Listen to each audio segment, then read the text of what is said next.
Een van die moeilikste dinge is om iemand anders reg te help. Ons is nie altyd seker of die persoon dit sal aanvaar nie, en of hy dit dalk sal verwerp nie, en miskien weet ons selfs nie wat ons presies moet sê om iemand reg te help nie. Ons kom dalk agter iemand maak 'n fout en hy's van iets verkeerd dalk oortuig, of iemand het hom verkeerd beïnvloed of wat ook al, maar nou moet ons hom kan reghelp, want dit word van 'n gelowige verwag om dit te doen.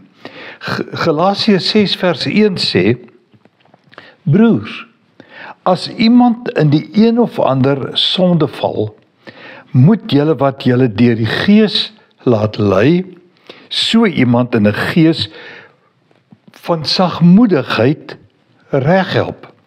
En pas op, jy kan self ook in versoeking kom. Nou baie interessant, wat is hierdie sonde wat iemand in sou val? En dan die opmerking aan die einde, jy mag dalk self ook in die versoeking kom. Miskien beteken dit ten minste dat iemand 'n fout gemaak het as gevolg van 'n versoeking. Nou versoeking kom op verskillende maniere, deur mense, deur situasies, deur uitdagings, ensovoorts. Versoekinge is die hele wêreld vol rondom ons. En dit is baie maklik om in so 'n versoeking te val, en eintlik baie moeilik om dit te vermy.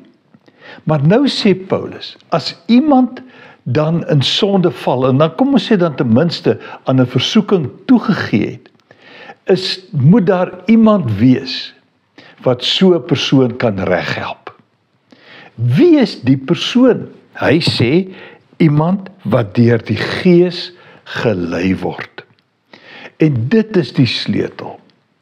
Ek dink nie ons is altyd so oortuig daarvan, dat die Heilige Gees die vermoë het om ons by te staan wanneer iemand anders hulp nodig het, wanneer iemand anders 'n fout gemaak het.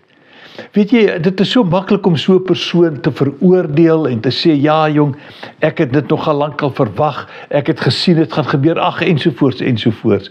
In plaas daarvan, dat ons die regte ding sal doen, en so iemand deur die leiding van die Heilige Gees reg help. Die Here kan ons die regte woord gee, die regte manier, benadering ensovoorts gee, om iemand reg te kan help. Kom ons doen dit in die vaste vertroue dat die Heilige Gees van my en van jou gaan gebruik maak, omdat iemand dit baie nodig het. Want as hy dalk nie reg gehelp word nie, dan gaan sy ellende al groter word en probleme al meer. En waar kan so 'n persoon dalk eindig? As ek en jy net gaan toelaat dat ons die Heilige Gees toelaat om ons te gebruik, om iemand anders te kan reghelp. En dit gaan aanvaar word, glo my. Loop mooi.